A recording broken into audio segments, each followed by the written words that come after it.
maong awit, awiti ang Ginoo kamong tanang mga yuta.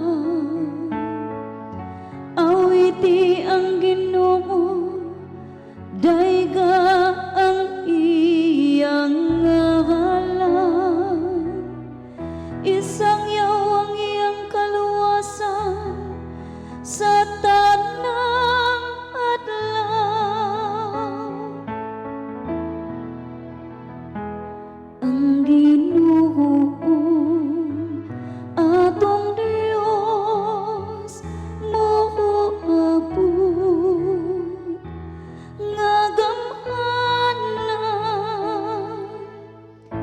Isugilon ang iyang himaya diya sa kanasuran, diya sa katawhan ang iyang katingalangang mga buhay.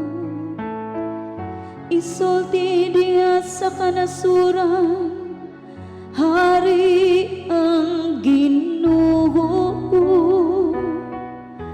Nagamando siya sa katawhan, diya sa kaangayan.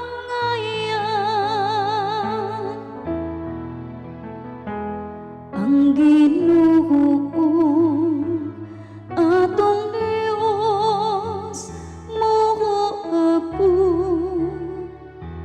nga gamhanan. Maglipay ang kalangitan ug magsariya ang kayutaan. Ang dagat ug ang nakapuno nini palanugan. Maglipay ang kapatagan ug ang tanan nga anaa kanila. Unya ang tanang mga kahoy sa kalasangan makaagsadiya. Ang Ginoo atong Dios moabot nga gamhanan.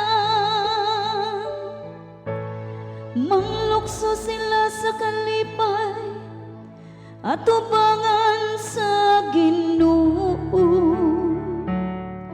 Kay moabot na siya, kay moabot siya aron pagmando sa yuta.